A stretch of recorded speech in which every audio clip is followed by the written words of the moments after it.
آج ہم علامہ صاحب کے ساتھ ہیں، ان سے ایک سوال جاننے کی کوشش کرتے ہیں۔ حضور یہ فرمائے کہ ہمارے علاقوں میں نا ایک رسم ہے یا رواج ہے یا جو بھی اسے کہہ لیں کہ دوران تلاوت لوگ قاری صاحب کو پیسے دیتے ہیں یا حافظ صاحب کو پیسے دیتے ہیں، تلاوت کی طرف توجہ کم ہوتی ہے۔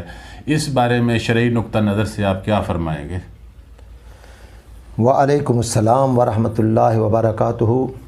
قبلہ ماسٹر صاحب جی تو سوال کیتا اس دے بارے کہ سارے علاقے دے اندر یہ گل ہے کہ جس وقت بالخصوص کلخانیاں دے دوران یا کہ محفل دے آخر تے ختم پڑھا ویندا ہے جی جی بالکل، تاں لوگ جڑا نا دوران تلاوت حافظ دی اپنے امام دی علماء دی خدمت کریں جی تو اس دے بارے کیا ہے، علماء کیا فرمائیں، شرعی نظر نقطہ کیا ہے؟ جی جی تو جہاں تک کہ تعلق علماء دی خدمت دا جی وہ تو بالکل ہونی چاہیے، بالکل کرنی چاہیے، جی ہر حال کرنی چاہیے، بڑھ کر کے چڑھ کے کرنی چاہیے۔ جی بالکل باقی میں مفتی تو نہیں جی لیکن تو سوال کیتا ہے، اس حوالے نال ضرور بات کرے ساں کہ جتنے سارے علماء حق مفتیان کرام جی انہاں دا فتویٰ یہ ہے کہ دوران تلاوت جڑا ہے وہ گریز کیتا ونجے، جی کیونکہ خاموشی دے نال تلاوت سنی ونجے، جی اس تو بعد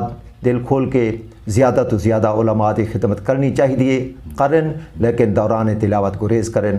مفتیان دا فتویٰ یہ ہے، واللہ عالم بالصواب۔